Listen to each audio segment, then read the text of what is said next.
დილამშვიდობისა, დღეს 3 ოქტომბერია, პარასკევი, ეთერში ერთსულოვნების დილა, კახა მიქიაშვილთა და სოფიო კუჭავასთან ერთად ყველას მშვიდობიან და ბედნიერ დღეს გისურვებთ. მოგესალმებით, მადლობა რომ გუყურებთ და საინტერესო დღეს გისურვებთ. ახლა საეკლესიო კალენდარი მოვისმინოთ და გავიგოთ წმინდანების შესახებ, რომელსაც დღეს იხსენიებს ეკლესია.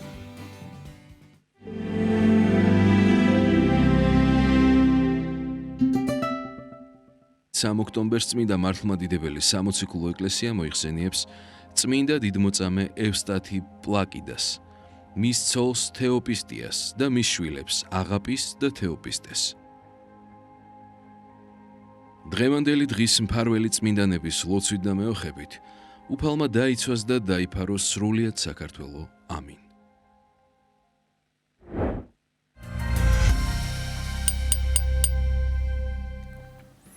ახლა გადაცემის ანონსი საკვირაო სახარების შესახებ ჩვენი გადაცემის პირველი სტუმარი იქნება დიდი ღურში მდებარე წმინდა 100,000 ქართველი მოწამის სახელობის ტაძრის წინამძღვარი დეკანოზი ლუკა სუპატაშვილი. რაც შეეხება გადაცემის მეორე ნაწილს, ზურაბ წერტლის თანამედროვე ხელოვნების მუზეუმში ქართული ნაციონალური ბალეტის 80 წლის იუბილესადმი მიძღვნილი გამოფენა გაიხსნა. ექსპოზიციას ჩვენი ჟურნალისტი ნინი გელაშვილი ესწრებოდა და გადაცემის მსვლელობისას ვნახავთ სიუჟეტს. და როგორი უნდა იყოს სკოლის ასაკის ბავშვის კვება, სასარგებლო პროდუქტები და საინტერესო რჩევები, თემაზე სასაუბროთ შემოგვიერთებიან სტუმრები, პედიატრი, ნუტრიციოლოგი ნინო თოთაძე და ანდრია თოთაძე. 1 ოქტომბერი ხანდაზმულთა საერთაშორისო დღეა, რომლის მიზანია ხანდაზმულთა უფლებების დაცვა და უკეთ რეალიზება. ეს დღე საქველმოქმედო ასოციაცია კათარზისში ტრადიციულად ღონისძიებებით აღინიშნა. საღამოს შესახებ ჩვენი სიუჟეტიდან უფრო მეტ შეიტყობთ, რომელიც თქვენთვის ჩვენმა ჟურნალისტმა ნინი გელაშვილმა მოამზადა და დასკვნით ნაწილში შემოგთავაზებთ. და ამ მინდის შესახებ უფრო მეტს ახლა შევიწყობთ ამ მინდის პროგნოზით.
კიდევ ერთხელ მოგესალმებით, პირველ სტუმარს წარმოგიდგენ დიდი ღუმში მდებარე წმინდა 100,000 ქართველი მოწამის სახელობის ტაძრის წინამძღვარი დეკანოზი ლუკა სუპატაშვილი. დილამშვიდობისა.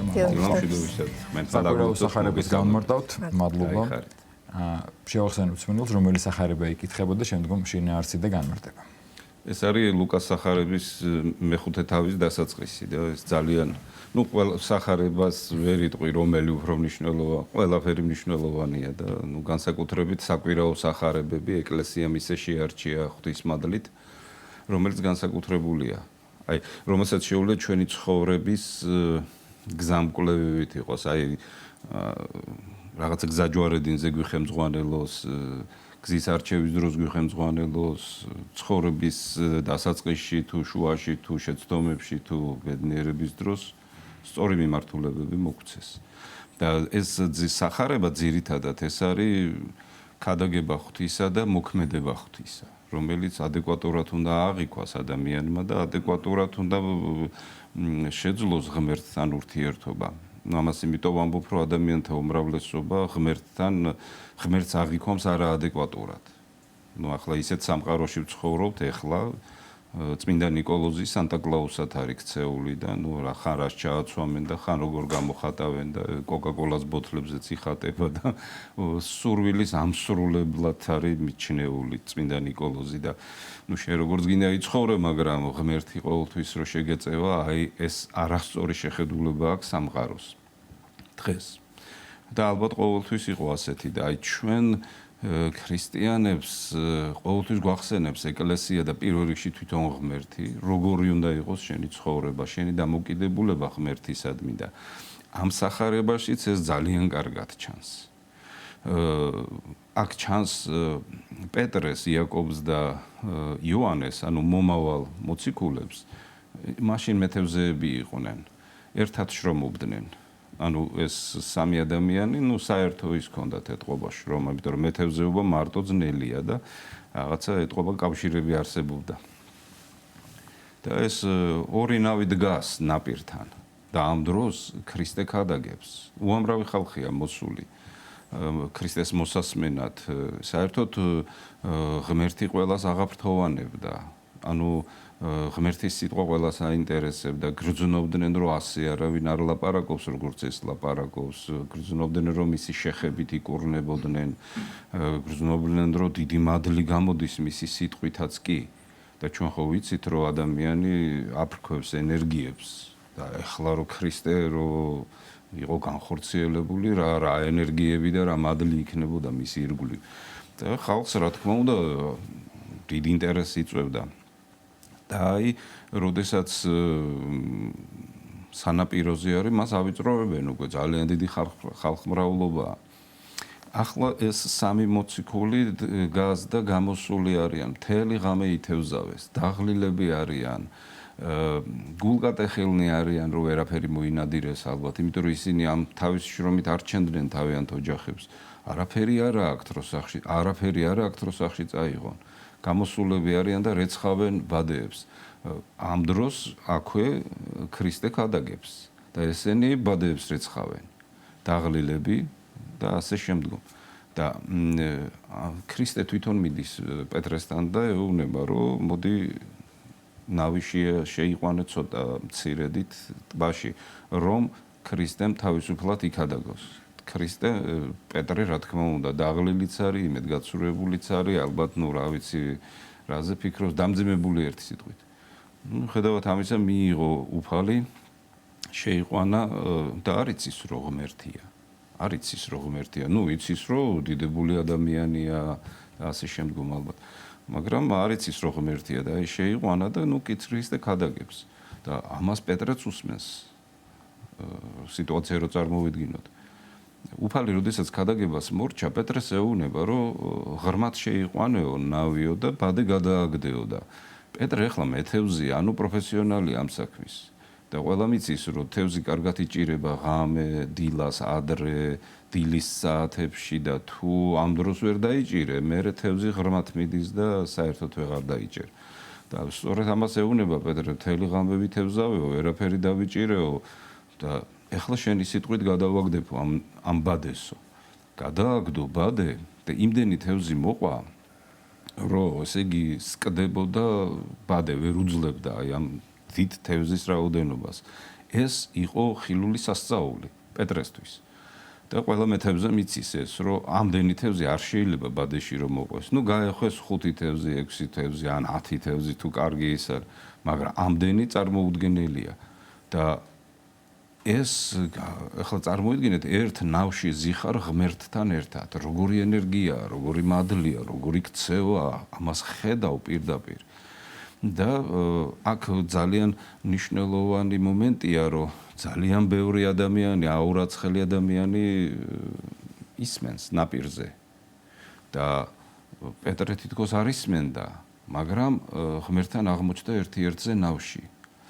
განსაკუთრებულია პეტრეს ქცევა და სხვანაირია ამ უამრავი ხალხის სმენა ქცევა, იმიტომ რომ ისინი უსმენენ ქრისტეს, უსმენენ, მაგრამ როგორც ჩანს, ცხოვრების წესს არ იცვლიან.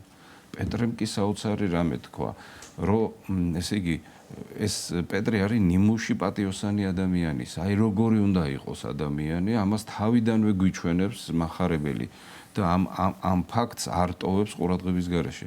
და აი პეტრე ასეთნაირად იქცევა, რომ შეურდაო მუხლთა ქრისტესაო, ან დაიჩოქა ღმერთის წინაშე და უთხრა, რომ მეო ისაო ცოდვილი ვარო და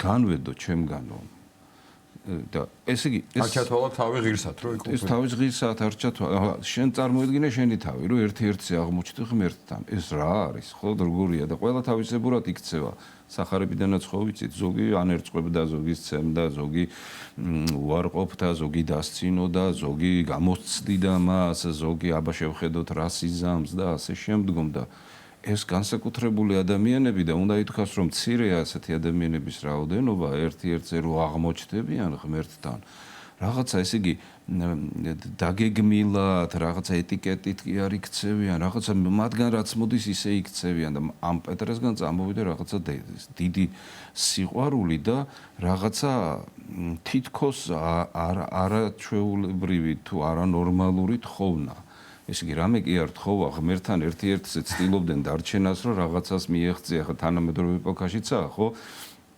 ადამიანი ცდილობს რომ ვიღაცა გამოიყენოს და მით უმეტეს ღმერთი და ხა სანტა კლაუსი ვახსენეთ და ნუ აი ყველაფერში უნდა რომ ღმერთი გამოიყენოს როდესაც ხდება რომ ღმერთის მოქმედება საჭიროა და კარგია მისთვის და პეტრე საერთოდ სხვა რაღაცას ითხოვს რომ არაფერს არ თხოვს ქრისტეს ერთს ეუბნება რომ გადიო ჩემგან მე ცოდვილი კაცი ვარო და წარმოედგინეთ ესე იგი როგორი კეთილია შინაგანად როგორი სუფთა როგორი კაცურია როგორი ისეთია რა არავის გამოყენება რო არ უნდა და პირველ რიგში ღმერთის და მე პეტრემ თავის ცხოვრებით დაამტკიცა რომ არათუ გამოიყენა ღმერთი რაღაცაში პირიქით მან თავიც გასწირა მისთვის და მომავალ ბოლოს ჯვარზე გაკვრას რო უპირებენ პეტრეს პეტრეობნ მე რა ღირსი ვარო ასე ჩემი უფალივით გამაკრათო ჯვარზეო და ითხოვა რომ უყუღმა მაცვითო ჯვარსო და პეტრე უყუღმა აცვეს ჯვარს და ასე აღესრულა უბრალოდ განსაკუთრებული პიროვნებაა პეტრე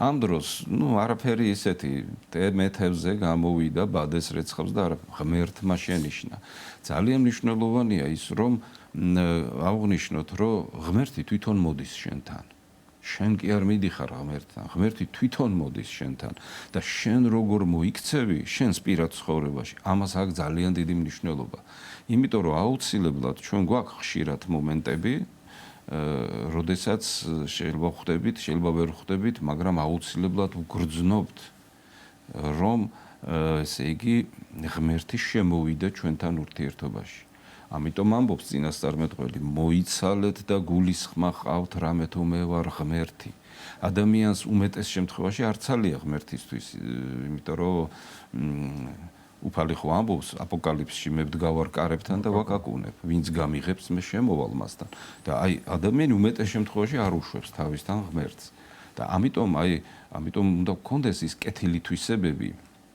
რომლითაც ჩვენ ღმერთს შემოუშვებთ ჩვენ ცხოვრებაში სურვილიც უნდა გქონდეს თუ სურვილი აქვს ადამიანს ის ლოცვებს იწყებს მარხვებს იწყებს ღმერთთან ურთიერთობას იწყებს და ღმერთმა გვიმრავლოს ასეთი ადამიანები და ღმერთმა ჩვენი სახითაც ამრავლოს ამ ქვეყანაზე ღვთისმოყვარე ადამიანები ძალიან საინტერესო ასპექტს გავუსვით რამდენჯერმე ხაზი მამალუკა რომ ასობით და შეიძლება ათასობით ადამიანი ესაუბრება და უსმენს პირობითად ესე ჩანს უსმენს პეტრე არ უსმენს რა თავის საქმით არის და თითქოს ის ვინც უსმენს იმას ტოვებს მაცხოვარი და მიდის იმასთან ვინც იმ მომენტში არ უსმენს და შეიძლება ისე რომ პირობითად ხელსაც უშლიდა ჩვენ რომ ლაპარაკობდით და ვიღაც მოქმედებს გვეუბნებით ხომ გაჩერდი მაცადე რა ხდება რატომ მიდის პეტრესთან რატომ აჩენს პეტრეში ამ მომენტს რატომ აღძრავს და არა იმედში ვინც მისულია და თითქოს უსმენს. ნუ ღმერთი რა თქმა უნდა ხედავს გულს და არა სახეს ჩვენგან განსხვავებით.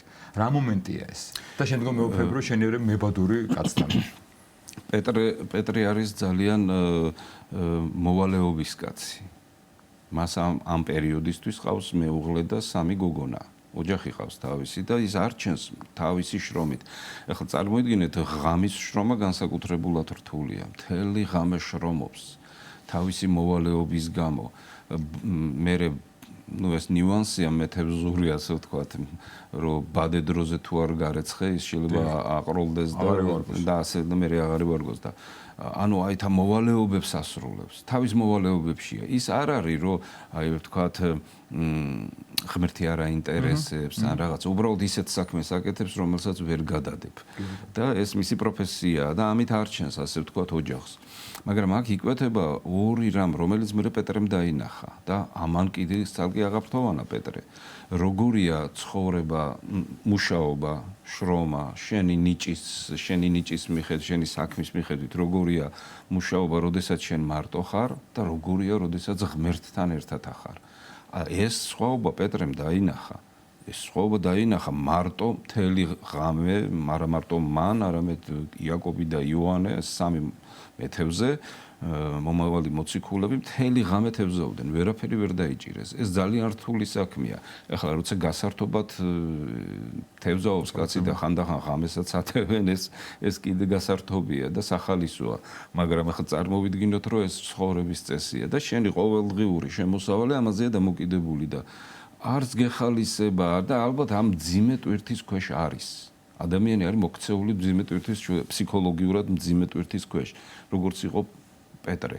და აი წარმოიდგინეთ, ადამიანი, რომელიც ესეთი დაღლილია, რომელიც მძიმე ტვირთის ქვეშ არის, რომელიც თავის მოვალეობებს ასრულებს, მის გულს ცალია ღმერთისათვის. ესე იგი, გარეგნულად შეიძლება ჩანს, რომ ის თავის მოვალეობებს ასრულებს, მაგრამ მის გულს სცალია ღმერთისათვის და სხვა შეიძლება, ბევრი მაგალითის მოტანა შეიძლება ქრისტეს კითხვებსაც უსვამენ, მაგრამ მათ გულს ღმერთისთვის არ ცალია და არც უშვებენ ღმერთს თავიანთ გულში. მაგრამ პეტრე ეს განსაკუთრებული მოვლენაა და მოციქულები ზოგადად, იმიტომ რომ ჩვენ გვასწავლის, როგორი უნდა ვიყოთ ჩვენ. ჩვენ გულს უნდა ეცალოს ღმერთისთვის. პეტრე კი იყო დაკავებული საქმით, მაგრამ მისი გული გახსნილი იყო ღმერთის მიმართ. აი ჩვენ ამას ეს მაგალითიც უნდა ავიღოთ პეტრესგან და მახარებელიც ამიტომ შემოინახა ეს ფაქტი და ქრისტეც იმიტომ მივიდა მასთან, რომ დაგვანახოს პეტრეს გული, მიუხედავად თავისი მოვალეობებისა და თავისი შრომისა. და გარდა ამისა კი ჩვენც დაგვანახა და პეტრესაც როგორია ცხოვრება ღმერთთან ერთად და როგორია უღმერთოდ. და ბარემ ბოლოშიც გადავალ, როგორც მთავრდება ეს მომენტი სახარებისა, ნაპირზე რომ ძლივს გამოიტანეს ეს ორი სავსე ნავი თევზი, ძლივს გამოიტანეს. ნავები ისე იყო, რომ ლამის დაინთქმებოდაო, ესე იგი ლამის იძირებოდა, ნავები ისეთი დიდი იყო ეს, ნანადირები და გამოიტანეს და ამას აღნიშნავს ლუკა მახარებელი. ყველაფერი მიატოვეს და ქრისტეს გაყვნენ. და ეხლა ეს იმხელა ქონება შეიძინეს უცებ იმხელა, რომ ეხლა ელოდნენ, რომ დაიჭერდნენ ალბათ ერთ 20 თევზს, 30 თევზს და ის დღე უკვე ექნებოდათ, ცოტას სახში შეჭამდნენ, ცოტას გაყიდიდნენ და ახლა იმდენი დაიჭირეს და ყველაფერი მიატოვეს, ნავიც, ბადის რეცხვაც, არაფერზე აღარ ფიქრობდნენ. ყველაფერი მიატოვეს და გაყვნენ ღმერთს. უბრალოდ ეს იმიტოა ნაჩვენები, რომ ნახე როგორი ადამიანები არიან. ჯერ ხო თავისი მოვალეობის ხალხია, თავის საქმე იციან, თავის ოჯახებს პატრონობენ, მაგრამ ღმერთისთვის მათ გულს ცალია და მიყვებიან ღმერთს. და ქრისტე ასეთ რამეს ეუბნება, რომ შენო ნუგეშინიაო იქნებიო მებადური კაცთაო. ანუ მრავალ ადამიანს ამოიყვანო ამ ქვეყნიური, ასე ვთქვათ, მორევიდან, ამ ქვეყნიური ზღვიდან, ზღვა სიმბოლურად წმინდა წერილში ვიცით, რომ ნიშნავს ამ ქვეყნის თელსი ბინძურეს და იმ ბოროტებას, რომელიც ითრევს ადამიანს და მიყავს ძირისკენ. და აი მათი გადამრჩენელი იქნებიო. და ანუ შენ პროფესია ხო გაქვსო ესო, მაგრამ შენ სხვა ვინმე გახდებიო. შენ რომელიც გულსაც ღმერთისთვის ცალიაო, სულ სხვანაირი ადამიანი იქნებიო. ჩემი სახელით იმოქმედებო, ჩემგან იმოქმედებო და ესე იგი უამაროს სიკეთეს მოუტან კაცობრიობასო და ამას კაცობრიობისთვის სიკეთე ზოგადად მოაქვს ადამიანს, რომლის გულსაც ღმერთისთვის ცალია. თორემ ჩვენ ვიცით, შეიძლება ამა ქვეყნის ძლიერი იყოს, შეიძლება საერთოდ უსაქმური იყოს, შეიძლება პატიოსანი მშრომელი იყოს, შეიძლება უსაქმურიც იყოს, მაგრამ მის გულს ღმერთისთვის არ ეცალოს. თავარი სიკეთე სწორედ პეტრეს გულია. რომელმაც ღმერთი როდესაც დაინახა, როდესაც იცნო ღმერთი, როდესაც იცნო და ჩვენ გვაქვს ესეთი მომენტები ცხოვრებაში, მით უმეტეს ქრისტიანები ვართ და ქრისტიანები რომც არ ვიყოთ და ვიყოთ სადღაც ველურები, სადღაც მცხოვრები, საერთოდ რო ქრისტეზე არაფერი გაგვიღოს, ღმერთი მაინც სტუმრობს ადამიანს. აუცილებლად გაქვს ისეთი მომენტი, როდესაც იცნობ ღმერთს და ჩვენ ვიცით, რომ მრავალი წარმართი ცხონებულა და ქრისტეს გზას შედგომია. რაღაცა მომენტში მოგხედავს ღმერთი და ეს მომენტი უნდა გამოიცნო. შენ რომ იცნობ ღმერთს, როდესაც მიხვდები, რომ ღმერთი შენთანაა, აი როგორ მოიქცევი, ამაზეა დამოკიდებული არა მარტო შენი ამ ქვეყნიური გზა, არამედ შენი მარადიული გზა. და ეს ძალიან მნიშვნელოვანია, როგორ იქცევდნენ მოციქულები და თითქმის ყველა მოციქულის გამორჩევა არის სახარებაში შენარჩუნებული, ეს იმიტომ რომ ეს არის აბსოლუტურად განსაკუთრებული ადამიანები, რომლებიც იქცევიან ისე არაორდინალურად, რომ სამაგალითონი არიან. როგორ ყველაფერს ამ მათემოციკული მაგალითად საბაჟოზე ზის თავის სამსახურში ქრისტემ ვივიდა და ეუბნება მომდებდი მე და მან იცნო ღმერთი, ადგა და გაყვა ღმერთს. სამსახურიც მიატოვა თავისი მოვალეობებით. საკმაოდ მაღალი თანამდებობა. მაღალი თანამდებობა და ძალიან სრულყოფილი მატერიალური მდგომარეობა.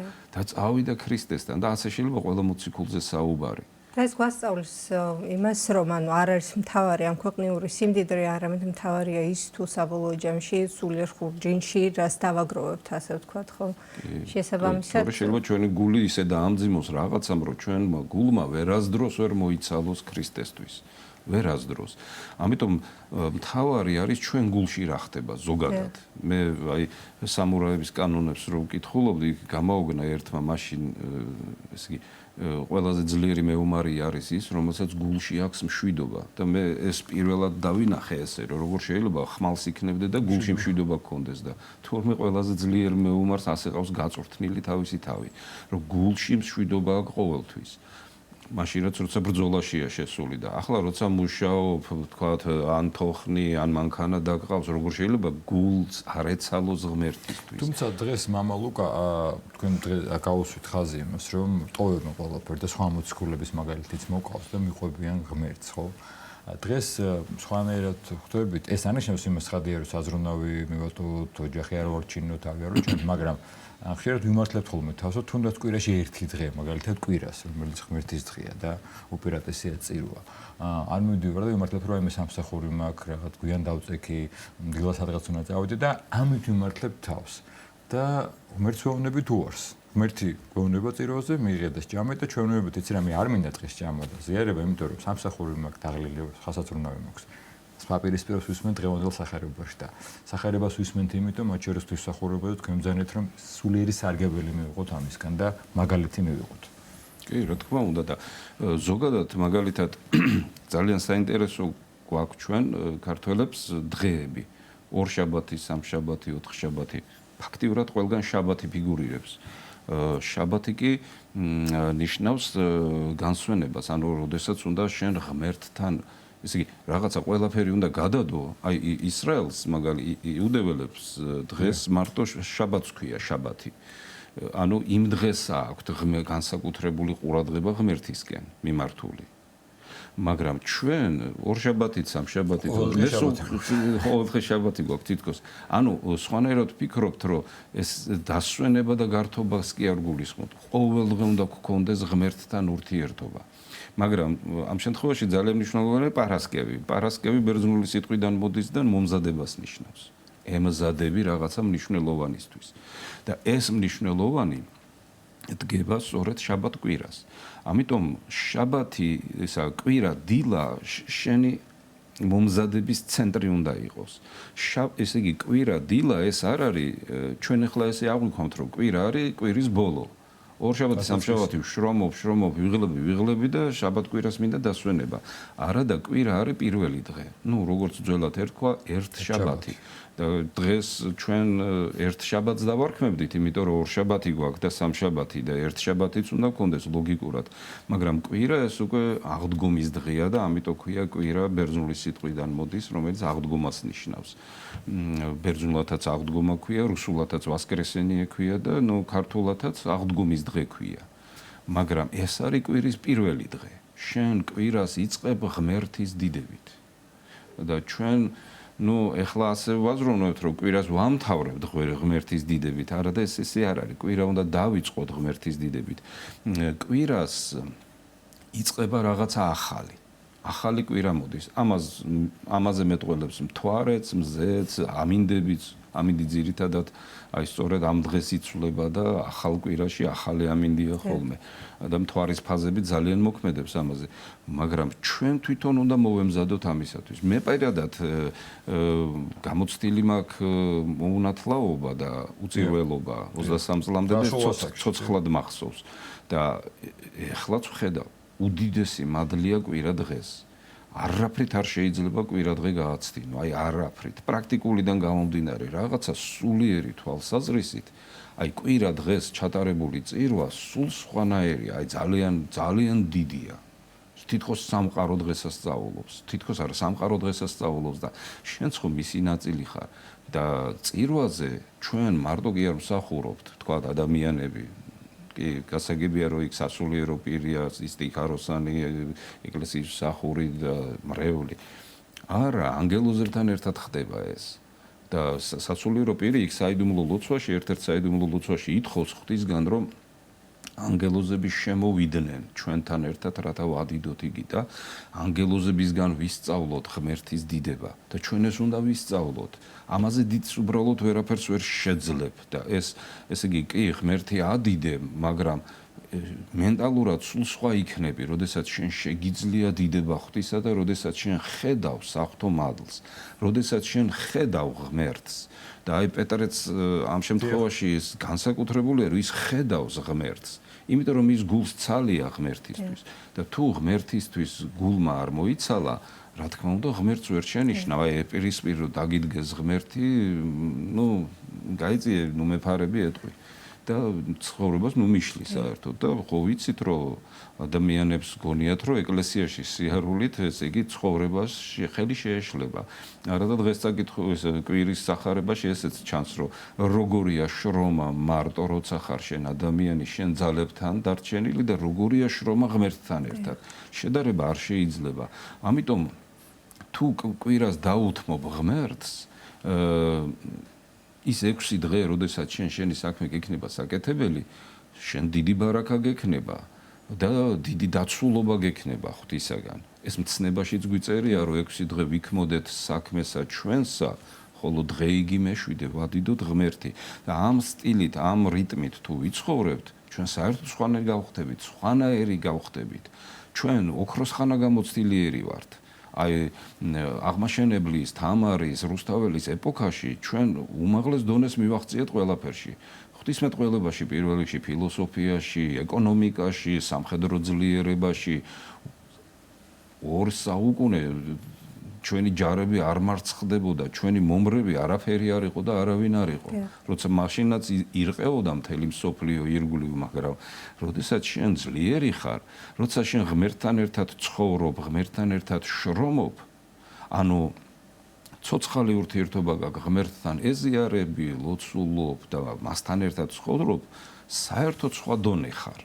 და შენ არ გირჩევნია, რომ უფრო ძლიერი იყო ვიდრე სუსტი, უფრო პროდუქტიული იყო ვიდრე თქვა გაღატაკებული, უფრო ჯანმრთელი იყო ვიდრე ავადმყოფი, სულიერათაც და ფიზიკურათაც.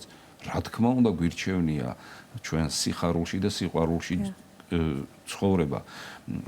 თეორიულად, მაგრამ პრაქტიკულად, აი ჟამთაღწერილი როგორც ამბობ, რატომ დავკარგეთ ოქროს ხანა ქართველებმა? იმიტომ, რომ ქართველებმა დაივიწყეს ღმერთი და ამ ქვეყნიურ შვებას სიამეს მიცეს თავი. ესე იგი, ადამიანი იმიტომ კი ვერ იცლის, რომ დაკავებულია 1000 საქმეებით. არა, იმიტომ რომ ესე იგი შვებას სიამე აქვს მას ცენტრში დაყენებული და ღმერთმა შეგვაძლებინოს, რომ აი სწორედ მოციქულებივით მოვიქცეთ ჩვენ, რომ ჩვენ ესე იგი ყველაფერი მივატოვოთ, მიუყვეთ ღმერთს და რამეს კი არ დავკარგავთ. ღმერთს შევიძენთ და ყველაფერი დიდ სიკეთეს ამ ქვეყანას. დიდი მადლობა. ამაუხად დიდი ხომში მდებარე წმინდა 100.000 ქართველი მოწამის სახელობის ტაძრის წინამძღვარი დეკანოზი ლუკას უპოტაშვილი გვესაუბრებდა. 9 საათია, უფლისადდებელ ლოცვას ერთად აღვავლენთ ახლა ყველა და შემდგომ უკვე დაგიბრუნდებით გადაცემის სხვა სტუმრებთან ერთად. დიდება მაღალთაში ნომერცა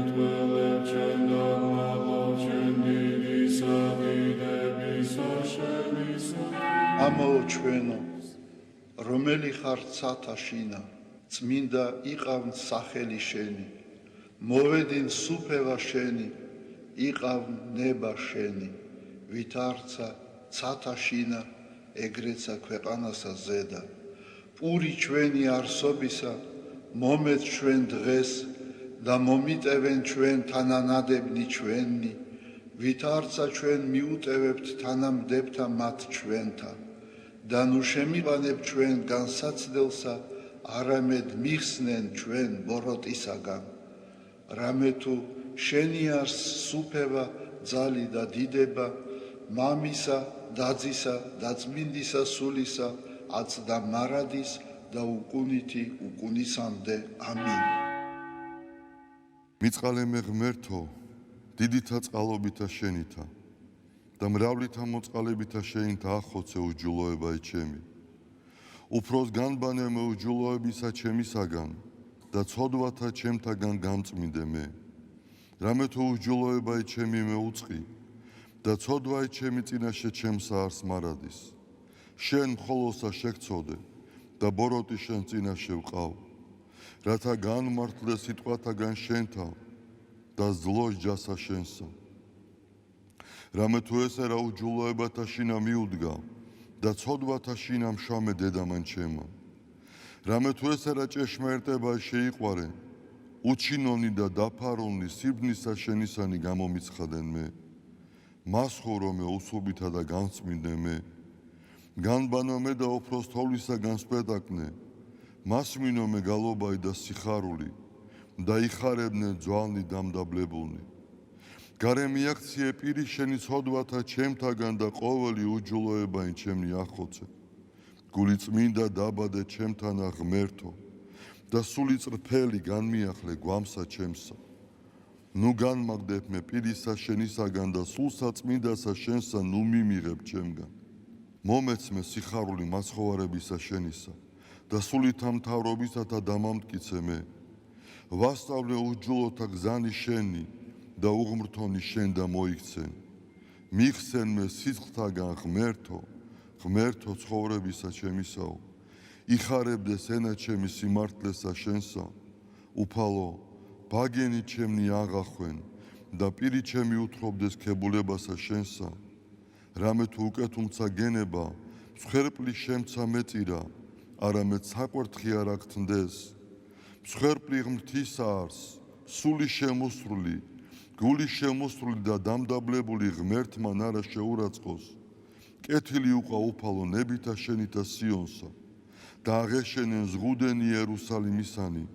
მაშინ გთნდეს მსხვერპლის სიმართლისა შესაწირავი და ყოვლად დასაწველი. მაშინ შესწირნენ საკურთხეველსა შენსა ზედა ზვარაკნი. დიდება მამასა და ძესა და წმინდასა სულსა აწდა მარადის და უკუნითი უკუნისამდე ამინ. ალილუია, ალილუია, ალილუია. დიდება შენ და ღმერთო. ალილუია, ალილუია, ალილუია. დიდება შენ და ღმერთო. ალილუია, ალილუია, ალილუია. დიდება შენ და ღმერთო ჩვენო, დიდება შენ და.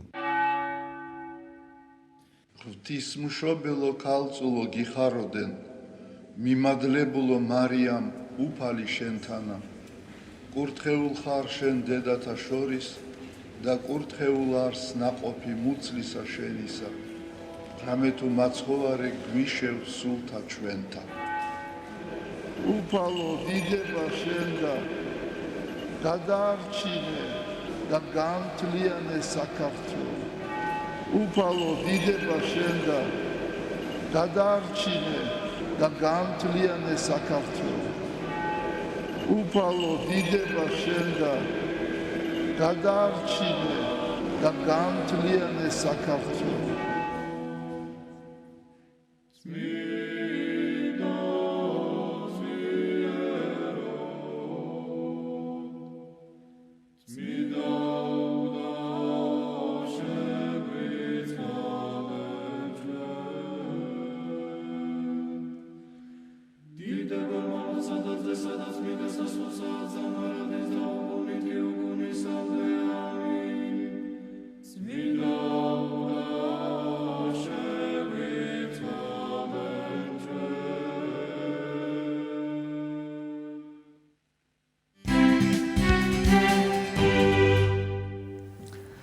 დავბრუნდით პირდაპირ ეთერში და ახლა უნდა შემოგთავაზოთ სიუჟეტი, რომელიც თქვენთვის ჩვენმა ჟურნალისტმა ნინი გელაშვილმა მოამზადა.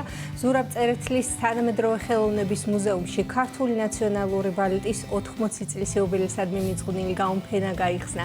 ექსპოზიციას ჩვენ ჟურნალისტი ნინი გელაშვილი ესწრებოდა, როგორც მოგახსენეთ და ნახავთ სიუჟეტს ერთად.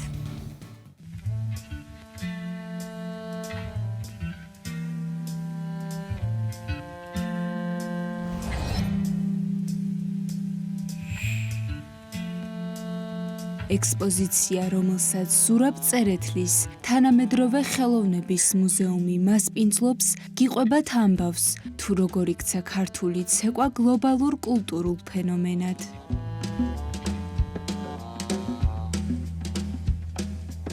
1945 წელს ილიკო სუხიშვილმა და ნინო რამიშვილმა ეროვნული ბალეტის სახელმწიფო ანსამბლი სუხიშვილები დააფუძნეს. მას შემდეგ 80 წელი გავიდა, უდიდესი ისტორია დაიწერა და ანსამბლი საქართველოს კულტურის სიმბოლოდ იქცა. დასაწყისშივე ნინომ და ილიკომ, დიდმა ნინომ, დიდმა ილიკომ გადაწყვიტეს, რომ გაეკეთებინათ ქართული ფოლკლორული შოუ და აი ამ ტრადიციებზე აგებული 1-2 ილეთიდან შექმნილი და ძალიან ბევრი მოგონილი ცეკვა დღეს არის ტრადიცია და კლასიკად. ეს ესე არ იყო.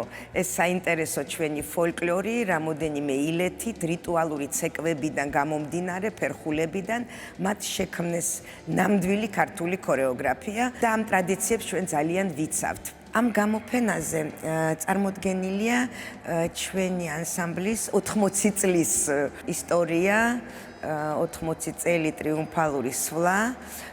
ოფიციალურად ვამბობ 80 წელი, იმიტომ რომ ჩვენ სტატუსი მივიღეთ ზუსტად მეორე მსოფლიო ომის დამთავრების შემდეგ ერთ თვეში, მაგრამ ანსამბლი მანამდეც არსებობდა.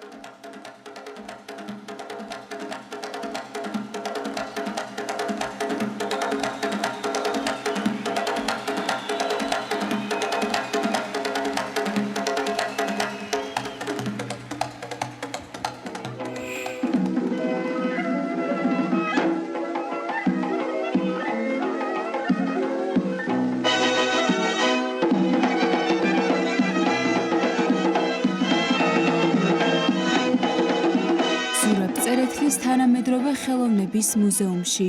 ქართული ნაციონალური ბალეტის 80 წლის იუბილესადმი მიძღვნილ ექსპოზიციაზე წარმოდგენილია ისტორიული ფოტოები და უნიკალური სასცენო კოსტიუმები, რომლებიც ქართული ნაციონალური ბალეტის განვითარების პროცესს და მის შემოქმედებას ასახავს. 20-იანი 30-იანი წლების ისტორიაც არის გამოფენილი. აქ არის ძალიან საინტერესო არქივის ფოტოები, არის ძველი აფიშები, რომელიც ზოგიერთი 40-იანი, 50-იანი წლების არის.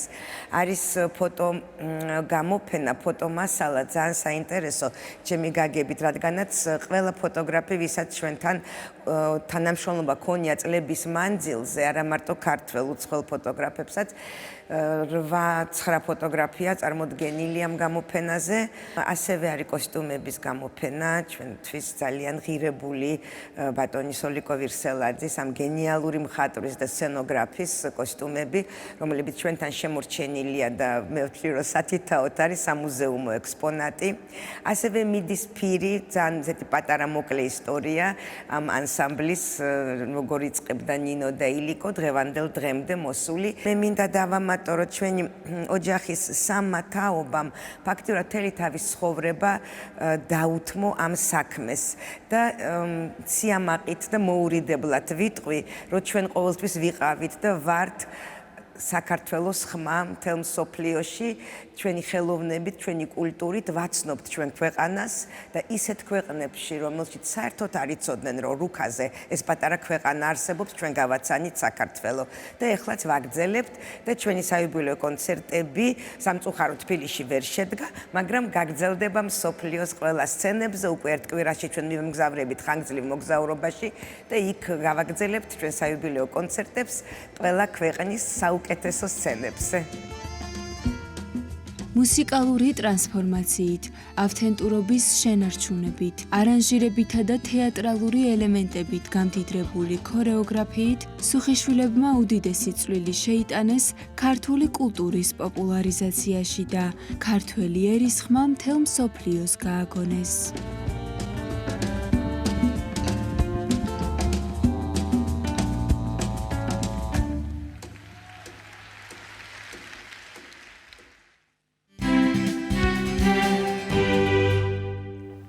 ვლოცავ ჩვენ ამ შესანიშნავ ანსამბლს 80 წლის იუბილეს, მართლაც არა მარტო საქართველოში, მსოფლიოში არიან ელჩები, შეიძლება ითქვას, ჩვენი საუკეთესო კულტურის და მადლობა მათ და კიდევ ბევრი საინტერესო წლები და ათწლეული უსურვოთ ახალ თაობებს, რა თქმა უნდა. მეც დიდი სიყვარული ჩემოგიერთდები და ვუსურვებ წარმატებებს, რა თქმა უნდა.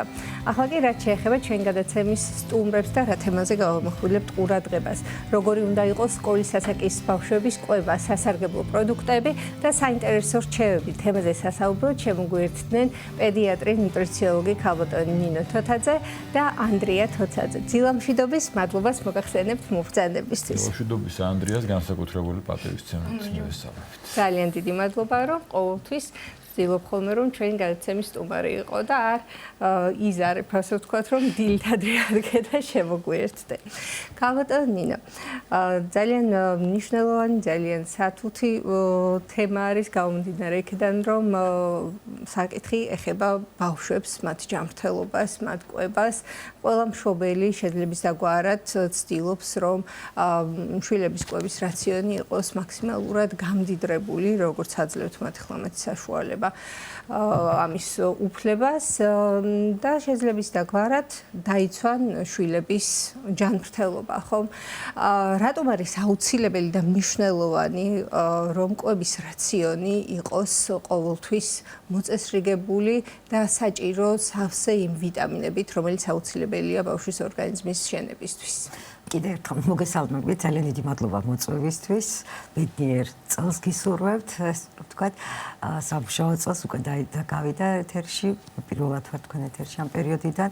სოფო ძალიან აქტუალური საკითხია, ბუნებრივია დამეთანხმებით და პირველ რიგში მithom რომ ბოლო წლებია განსაკუთრებულად მნიშვნელოვნად მიიღო, ხო? შესაბამისად საუბარი ამ საკითხთან დაკავშირებით გადავედით როგორც ექიმები, მშობლებიც და ასე შემდგომ.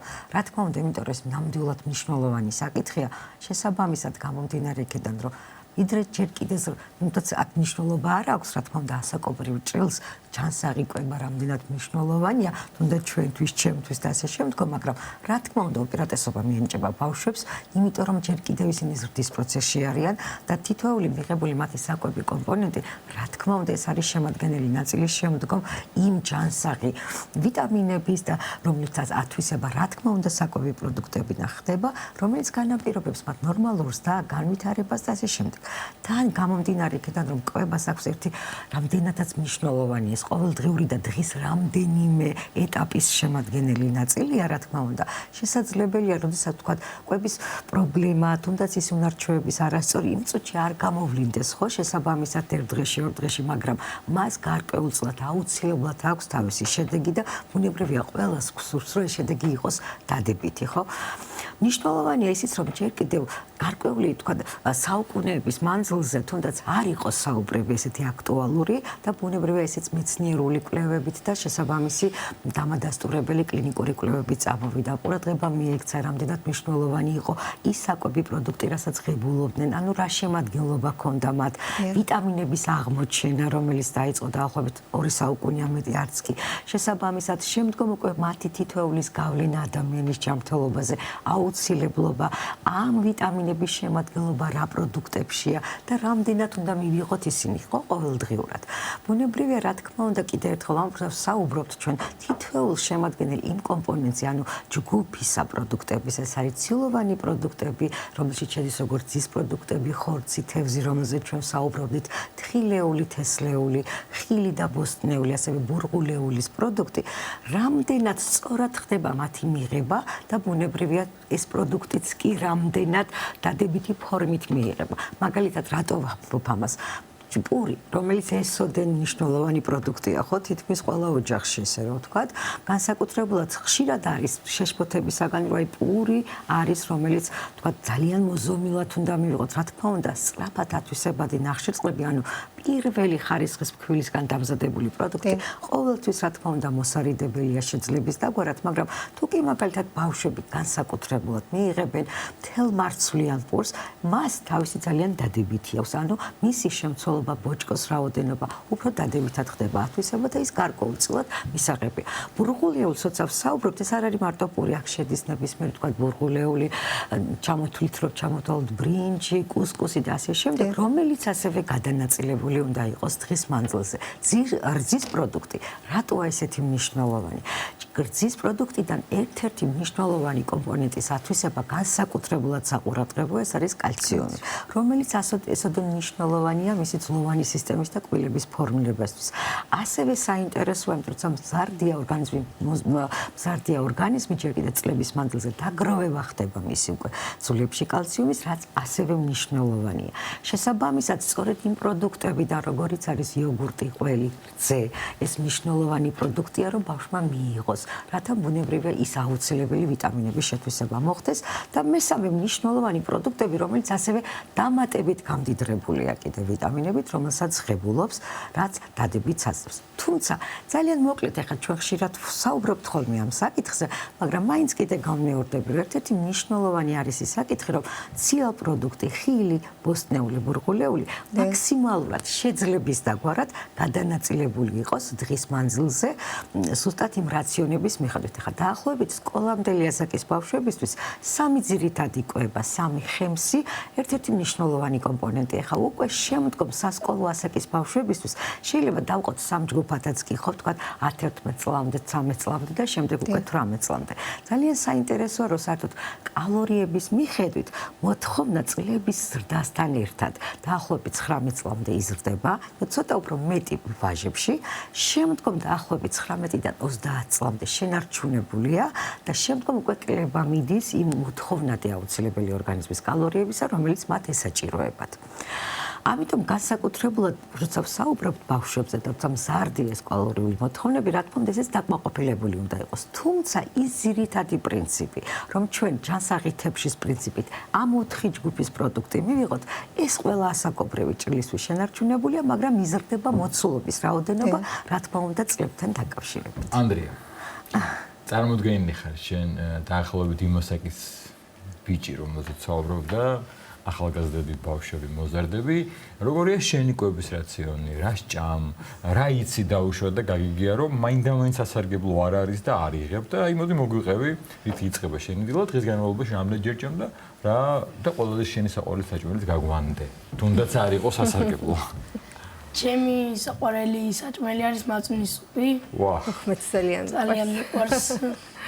დილით როცა ვდგები, ადრე თუ ავდექი, და არ ჩამეძინა, მაშინ ვკეთებ ბუტერბროდს, გახუხული პური, სალათის პურცელი, ავოკადო, ან კვერცხი, ან ქათმის ფილე, რომელიც მინდა. მერე სკოლაში რომ მივა, გაკვეთილების შემდგომ კვება გვაქვს და მე სკოლის კვებაზე ვარ და იქ სუალის წვნიანი და წიწი მიყვარს წვნიანი? წვნიანი განსაკუთრებით იშვიათი ბავშვია. სუფხარჩო და მაწვისობი მიყვარს ყველაზე მეტად წვნიანებისგან და კიდევ არის მაკარონი ხომ ეწიწებულა და მივირთმა მოგეცეთ. ანდრია, ყველა სკოლაში არ არის კვება და რას ურჩევდი შენ სანტოლებს თქვათ რომ სკოლაში ხელს რა გააყოლონ, რა სახის პროდუქტია, თუნდაც ბუტერბროდის სახით იქნება ეს თუ სხვა ხილიან.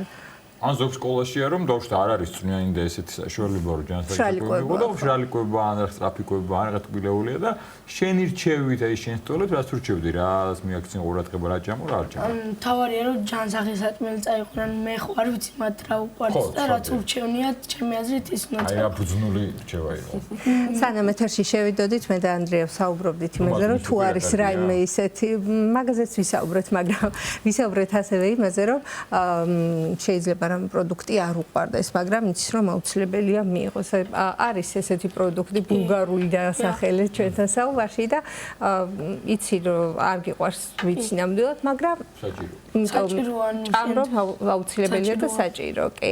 მე ხშირად დავჭამ, მაგრამ როცა რომელ ზობროჟე მწვანეს თუ წითელს? არც ერთი არ არც ერთი მნიშვნელობა არ აქვს. მე ჩვენი რომ წითელი უფრო მოტკბოა. ანდრია, ისეთი საკვები თუ არა, შენ თქვი რომ დავშოთ ბულგარული ან კიდე შეიძლება იყოს, ესეთი რომელიც არ გიყვარს, მაგრამ იცი რომ საჭიროა. მაგრამ თუ არის ესეთი საკვები, რომელიც იცი რომ თლაც სასარგებლო არ არის, მაგრამ გიყვარს და ჭამ, ესეთი ადამიანი ბუნებაში არ არის, ყველა უჭამთ, განსაკუთრებით ბავშვები, ესეთი რა არის? რაც ხანდახან შეეპარები ხოლმე. ბურგერი და შოკოლადი. ტკბილი გიყვარს.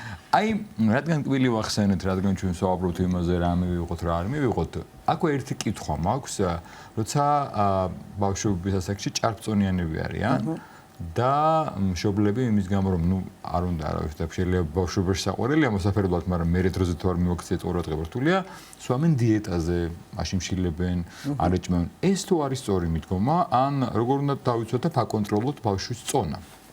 ძალიან კარგი კითხვა, იმიტომ რომ ბოლო პერიოდში ძალიან მნიშვნელოვნად მომიწია ამ საკითხთან მუშაობა და ძალიან ბევრი ევროპული კვლევების შედეგებს გადავავლე თვალი ესე რომ ვთქვათ. პირველი ალბათ ვიტყოდი რომ მნიშვნელოვნად ჯანდაცვის მსოფლიო ორგანიზაციამ და ძალიან ბევრი კომპეტენტური კვლევების საფუძველზე შეიძლება ითქვას რომ მნიშვნელოვნად ბოლო 10 წლეულების მანძილზე გაზრდილია რასკომბრძანეთ სიმსუქნის პრობლემა. სიმსუქნეზე მეტად ამ შემთხვევაში მე აღნიშნავდი ეგრეთ წოდებულ მალნუტრიციას, რომელიც პრაქტიკულად იმ საჭირო განსაკუთრებულად მიკრონუტრიენტების ნაკლებობა. ანუ კი, აქ შეიძლება იყოს რა თქმა უნდა ასაკთან შეუსაბამო სიმაღლე, იყოს თქვა შეუსაბამო წონა ასაკთან, მაგრამ ერთ-ერთი მნიშვნელოვანია სწორედ იმ საჭირო მიკროელემენტების ნაკლები რაოდენობის მიღება, ან გადაჭარბებული მიღებაც კი. პრაქტიკულად შესაძლებელია ნამდვილად რომ თქვა ბავშვი ღებულობდეს, როცა მე ვახსენე კალორაჟით იმ რაოდენობას, რაც მისთვის განკუთვნილია, მაგრამ ეს არ იყოს ჯანსაღი შემადგენელი კომპონენტებით მიღებული პროდუქტებისა, ხო, ათვისებული. აქედან გამომდინარე, რა თქმა უნდა, აქ არის ყველაზე დიდი პრობლემატური საკითხი ჩადებული, რომ თქვა რას მიირთმევს, როგორ მიირთმევს. რაც შეეხება სწორედ ამ სიმსუქნესთან დაკავშირებით მიდგომები, რომელიც არის სწორი, ეს არის პირველი, რომ რა თქმა უნდა, ძლიერი დიეტები, რომელიც ჩვენ ვნახეთ, განსაკუთრებულად, რომელიც თქვა ეგრეთ წოდებულ დიდ რაოდენობით კალორაჟის ნაკლებობას წარმოადგენს, რომ სწრაფი კლების პროცესი წავიდეს, თუნდაც თქვა სხვა ჩარევებს არანაირ რეკომენდაციას არ აძლევს, ესე რომ ვთქვათ. გარდა ამისა არის თქვა ძალიან სწორი მიდგომები ესეთი ფორმით. თქვა ბავშვი მიირთმევდა, შეუცირებთ მოცულობა. ამ შემთხვევაში ავიღოთ თქვა თემში უფრო პატარა ზომი, სადაც მოცულობა იქნება უფრო დიდი რაოდენობის გამოჩნდება, მაგრამ შესაბამისად იქნება უფრო ცოტა. უნდა იყოს რა თქმა უნდა მიმბაძოლება, რაც თქვენ ბრძანეთ, აქ არის კვების, რას მიირთმევს ერთი და კვების ჩვევების სწორად ჩამოყალიბება, რომელიც სწორად ეწინააღმდეგება სწორედ ამ პრობლემას. რა თქმა უნდა ძირითადი სწორი არის რომ პირველი ბავშვი გადავიდეს მაქსიმალურად ჩანსახ კვებაზე და რა თქმა უნდა მოხდეს მისი კლება თანდათანობით, ანუ თვეების მანძილზე. აქ საერთოდ არ არის აუცილებელი რომ კლება იყოს დიდი კილოგრამების, ვთქვათ, დაკლებით თვეების მანძილზე, რაც არასწორი მიდგომა. შესაბამისად, სწორედ ამ ჯანსაღი კვების რაციონიც აქაც შეიძლება ცოტა ჩავერთოთ, თუნდაც სამეცნიერო პერსონალი და ვთქვათ, ჩემთვის ეს მნიშვნელოვანია, როდესაც რეკომენდაციას ვაძლევ მშობელს და ბავშვსაც მათთან საუბარში კომუნიკაციის კუთხით, რომ პირველი, იცით რა, შევაჩვიოთ, თქვათ, არ იყოს ის რაც უყვარს, რა თქმა უნდა, ყველა პროდუქტს ვერ მოვაკლებთ ბავშვს, ხო, რაც მისთვის საყვარელია და ასე შემდგომ, მაგრამ ეს უნდა მოხდეს ნელ-ნელა თანდათანობით უკვე გადასვლა ჯანსაღ კვებაზე და თქვათ, შევთავაზოთ, თქვათ, 5 დღე მიირთმევს იმ ჯანსაღ კვებას, თუმცა ჯანსაღი პროდუქტებიდანაც შეიძლება არჩევანის უფლება მივცეთ ბავშვს. ეხლა ანდრიამაც ბრძანა, რომ თქვათ, კონკრეტული ერთი პროდუქტი არ უყვარს, მაგრამ ეს არ ნიშნავს, რომ თქვათ, იგივე ბოსტნეულში სხვა არ უყვარს მას სხვა პროდუქტი. შესაძლებელია, რა თქმა უნდა, ის ერთი კონკრეტული ყოველთვის ჩანაცვლებული იყოს, მაგრამ ის რომ ბავშვს არ უყვარს საერთოდ ბოსტნეული ან ბაღჩეული, ეს არის უფრო მეტად პრობლემატური და ამიტომ სჯობს რომ აქ მოხდეს უფრო სხვა მეთვალყურეობა, რომ შესაბამისად პროდუქტების მთელი ჯგუფის ამოვარდნა არ მოხდეს, მით უფრო რომ ნახევარი თევზის სწორედ ხილზე და ბოსტნეულზე მოდის ამასთან დაკავშირებით. უნდა მოიქცეს მშობელი იმ შემთხვევაში თუ ვთქვათ შულს აქვს გლუტენის აუტანობა, ან იგივე ერთის პროდუქტების მიმართ ან ალერგიული არის და ასე შემდეგ. აი ამ პროდუქტების ჩანაცვლება როგორ შეიძლება ზოგს თევზი მაგალითად ჩემს უმცროს შულს არ უყვარს, საერთოდ რომ ხედავს ისიც კი არ უყვარს, არა თუ რომ შეჭამს. აი როგორ უნდა მოვიქცეთ ასეთ დროს და რა საშუალებებს მივმართოთ, რომ მამის ნაკლებობა და დეფიციტი არ ქონდეს მის ორგანიზმს. ბუნებრივია სოფო პირველი ალბათ ამას ვიტყოდი, რომ თუ კი თქვა რომელიმე კომპონენტის შემადგენელი პროდუქტების ავერღებულობს ბავშვის სისტემატიური ფორმით და თქმა უნდა მისი მიღება უნდა მოხდეს დამატებითი სახით. მაგრამ ეხლა თუ ჩვენ კონკრეტულად გლუტენის აუტანობაზე ვსაუბრობთ, დღეს თბილისი კიდე განებივრებულია, თქვა, სხვადასხვა პროდუქტებით, რომელიც ადვილად ხელმისაწვდომია სწორედ ამ ჯგუფის ბავშვებისთვის და შესაბამისად ძალიან კარგია, რომ ბევრი სამუშაო პროცესი მოხდა ამასთან დაკავშირებით. თუმცა მე სწორად ვიგებ თქვენს კითხვას, რა თქმა უნდა, ეს რეგიონებისთვის ცოტა პრობლემატური საკითხია და ეს აუცილებელია, რომ იყოს ხელმისაწვდომობა. რა თქმა უნდა, ამ შემთხვევაში პირველი გამოსავალი წერტილი ეს არის, იმიტომ რომ გლუტენის აუტანობის დროს ძალიან ბევრი პროდუქტების ამოღება ხდება და შესაბამისად სწორედ იგივე გლუტენის გარეშე მსგავსი პროდუქტების მიღება ალბათ ერთ-ერთი ყველაზე სწორია, რომ ნაკლებად მოხდეს ამ კომპონენტების სრულად ამოღების პროცესი. რაც შეეხება ლაქტოზის აუტანობის დროს, რა თქმა უნდა, ამ შემთხვევაში თქვა არის ისეთი პროდუქტები, რომელიც არ უნდა იყოს რძისილაზე დამზადებული, შეიძლება ეს იყოს თქვა იგივე პროდუქტების შემადგენლობით სხვა ალტერნატიული საშუალება, თქვა იგივე სოიოზე და ასე შემდგომ, მაგრამ ყველაზე მნიშვნელოვანი არის რამდენად ის გამდიდრებულია. სწორედ როგორ არის გამდიდრებული ვიტამინებით, ეს უკვე მწარმოებელი კომპანიის კეთილსინდისიერებაზე არის დამოკიდებული და შესაბამისად მაქსიმალურად მაინც გადავდივართ უკვე ეტიკეტების დათვალიერების ფორმატზე. მაგრამ რაც შეეხება, როდესაც მე ვსაუბრობ უნარჩვევების ჩამოყალიბებაზე, ეს ალბათ ვფიქრობ, რომ ყველაზე ერთ-ერთი სწორი მიდგომა.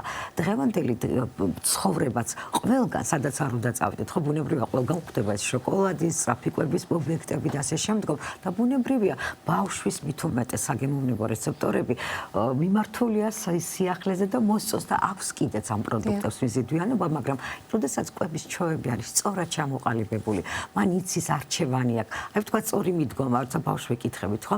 იგივე წვნიანი პროდუქტი შეიძლება ის წვნიანი საერთოდ არ იყოს, იყოს ჩვეულებრივი ცოცხალი, თერმული დამუშავებული და ასე შემდეგ ბოსტნეული, მაგრამ ორი პროდუქტიდან ერთი და იგივე ჯგუფის, რომელია მისთვის უფრო ხო, ცოტა ესეც რთულია შესაბამისად ხარ. რამდენი სწორი არის მშობლის მხრიდან ესეთი დამოკიდებულება, როდესაც შვილს თვითნებურად სხვა სახის ვიტამინებს დამატებით მოახმარს და აძლევს, თქვათ, აი ეს საფრთხეს ხარ წარმოადგენს, თქვათ, იგივე გადაჭარბებული რაოდენობა ამ ვიტამინების, მაშინ როდესაც ანალიზები გაკეთებული არ არის და ესე თვითნებურად ხდება ამ ვიტამინების მიცემა, იმიტომ რომ მგონია, რომ პირიქით მის ჯანმრთელობას, მის ენერგიას, განვითარებას ხელს შეუწყობს. აბსოლუტურად სწორი კითხვაა და გეთანხმებით აბსოლუტურად, იმიტომ რომ წესით სწავლების თვითნებურად მიღება ბუნებრივი ხა სამეცნიერო პერსონალი ამას პასუხი ცალს ახაა, რომ სჯობს რა თქმა უნდა ვიტამინების მიმართ ამგვარი დამოკიდებულება არ არის სამწუხაროდ. მაგრამ მით უმეტეს ქვეყანა, რომელიც გამდიდრებულია ასეთი სეზონური პროდუქტებით, რა თქმა უნდა მისი სეზონურობაც არ გვჭირდება იმდენი რაოდენობის პროდუქტია, ხო? შესაბამისად, სწორი ჯანსაღი კვებით და სწორედ იმ იმუნიტეტზე თუ კი ვსაუბრობ, ჩვენ დაბალანსებული რა არის იმუნიტეტი რეალურად, ხო? დაბალანსებული კვება, ძილი მოწესრიგებული დღის წესრიგი, სუფთა ჰაერზე სეირნობა და ფიზიკური აქტივობა, ვაქცინაცია, რომელიც ითვლება ერთდროულად იმ კომპონენტების ცალკე ჩამონათვალს, რომელიც ქმნის სწორ იმუნიტეტის განვითარების პროცესს, ხო? ბუნებრივია ვიტამინების მიღება შეიძლება იყოს ვიტამინებიც იქმნება იმიტომ, რომ აუცილებლობის პერიოდში მოხდეს რა თქმა უნდა მისი მიღება და იგივე D ვიტამინის მაგალითზე ვიცით ჩვენ, რომ ხშირად აუცილებელია მისი ჩართულობა. ბუნებრივია იგივე რკინა დეფიციტური ანემიის დროს და ასე შემდგომ, მაგრამ ეს უნდა მოხდეს აუცილებლად დოზირების გადაჭარბებაც ისეთივე პრობლემატურია, როგორც დოზის ნაკლებობა ამ შემთხვევაში ძირითადი კომპონენტი. მადლობა ქალბატონო ნინო, ანდრიას განსაკუთრებული მადლობა. სიუჟეტის დრო დადგა ჩვენს ეთერში. შემაჯამებლად 1 ოქტომბერი გახლავთ ხანდაზმულთა საერთაშორისო დღე, რომლის მიზანია ხანდაზმულთა უფლებების დაცვა და უკეთ რეალიზება. ეს დღე საქველმოქმედო ასოციაცია კათაზიში ტრადიციულად ღონისძიებით აღინიშნა და უფრო ცუდად ჩვენი სიუჟეტით მოგვითხრობთ. Katharsis hymni. Total get besser. ოცნებების ახდენის, ცეკვას სიმღერის, სითბოსა და სიყვარულის გაზიარების დღე. ეს 1 ოქტომბერია, თარიღი, როცა კიდევ ერთხელ ვახსენებთ ყველაზე ძვირფას ადამიანებს, ჩვენს ბებიებსა და ბაბუებს, თუ რამდენად გვიყვარს ისინი და რამდენად მნიშვნელოვანია მათი არსებობა ჩვენს ცხოვრებაში.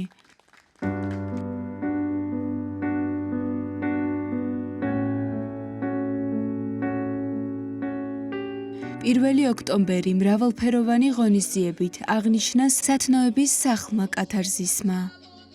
ღონისძიებაზე ორგანიზაციის ბენეფიციარებმა მუსიკალური ნომრები შეასრულეს. თითოეულის სახე სიყვარულით, მოგონებებით და იმედით იყო სავსე და სხვადასხვა ისტორიას ყვებოდა.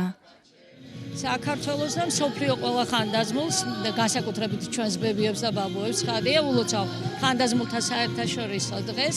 წელიწადში ერთხელ აღინიშნება ყოველთვის 1 ოქტომბერს. ჩვენ ვცდილობთ, რომ ეს დღე გავუხადოთ სადღესასწაულო. გარდა ამისა მოწვეული სტუმრები ყავს და ნახავთ ახალგაზრდები, თქვათ ძალიან მნიშვნელოვანია ხანდაზმულების და ახალგაზრდების, ბავშვების თანხვედრა ასეთ დროს და თქვათ მათი დაფასება და გათვალისწინება. ბენეფიციარებმა, რომლებიც აქ ვიმყოფებით და ვართ, გვინდა რომ ვაჩვენოთ ჩვენი თვითშემოქმედება და მინდა რომ პირჯვის გადაწერის შემდეგ ყველას უსურვოს მშვიდობა, სიკეთე და ბედნიერება. მე ჩოხოსანი ვარ, 40 წელია ჩოხოსანი ვარ და მინდა აქვე თქვა რომ მე სამების საკათედრო ტაძარში ბავშვებს ვასწავლი 6 წლიდან 13 წლამდე სიმღერას, გალობას და მეტყველებას. გახარებული და ბედნიერი ვარ მე. ღმერთო, მშვიდობა იყოს, სიკეთე და პატრიარქის მადლი ყოველთვის გადაცემოდეს ყველა ჩვენგანს. სიყვარულითა და სითბოთის სავსე გარემოში სტუმრები ერთმანეთს ხანდაზმულთა საერთაშორისო დღეს ულოცავდნენ და კეთილ სურვილებს უზიარებდნენ. მიულოცავ ჩვენ ხანდაზმულობს დღევანდელ დღეს დიდი სითბო და სიყვარული არის აქ სულის ზეიმი არის მე მიხარია რომ აი ამ ადგილზე გადახედეთ ახალგაზრდები რომ მობრძანდით ეს ყველაზე მეტად დასაფასებელია ჩვენი ულამაზესი ეზო ჩვენი ულამაზესი საყვარელი მეგობრები აქ ხანდაზმულები მათ უხარიათ ჩვენ გვიხარი აქ მომღერლები ვინც ვართ მათ რო უხარიათ და პირადად მე ბედნიერი ვარ დღევანდელ დღეს რომ აი ასეთი ღონისძიება მიმდინარეობს და მე როგორც მომღერალი, ისევ ღებულობ მონაწილეობას. ძალიან ბევრ რამეს ვსწავლობ, სხვათა შორის, არა მარტო ხელოვნებას, ძალიან ბევრ რაღაცისთვის, აი, მადლიერი ვარ, მე პირადად ძალიან დიდი მადლიერი ვარ. და დღეს არის აი მიძღვნილი ამ დღესთან დაკავშირებით და თქვენს დიდ მადლობას გიხდით ამისათვის. იმ ხლისაო საბჭოთა კავშირის კარგად მახსოვს და მაშინ იყო სხვათა შორის 93-ის იქიდან იწყებოდა ხანდაზმულობა. ეხლა არ ვიცი როგორაა. მე თვითონ 73-ის ვარ და ალბათ 20 წლის მერე მეც შევუერთები ამ ხანდაზმულთა რა ქვია კოჰორტას. ხანდაზმულს რა უნდა უსურვო, რა თქმა უნდა ჯანმრთელობა და დიდხანს სიცოცხლე. საერთაშორისო ჰუმანიტარული კავშირი კათარზისი 1990 წელს ზაურ ოლე გალადაშვილის ინიციატივით დაფუძნდა.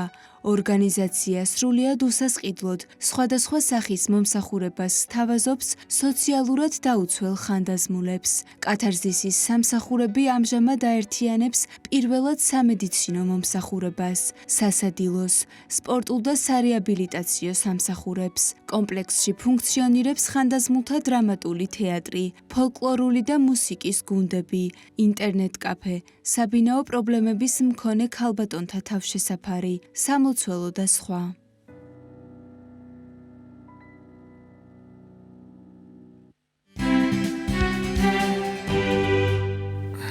ჯანმრთელობა და ბედნიერი დღეები გრძელობა. მადლობა თქვენ ყურადღებისთვის, მომავალ შეხვედრამდე გამშვიდობებით. კახა მიქიაშვილი, სოფიო კუჭავა, თქვენთან ერთად ვიყავით. ბედნიერი შაბათ კვირა გვინდა გისურვოთ და ორ შაბათამდე გემშვიდობებით. ნახვამდის.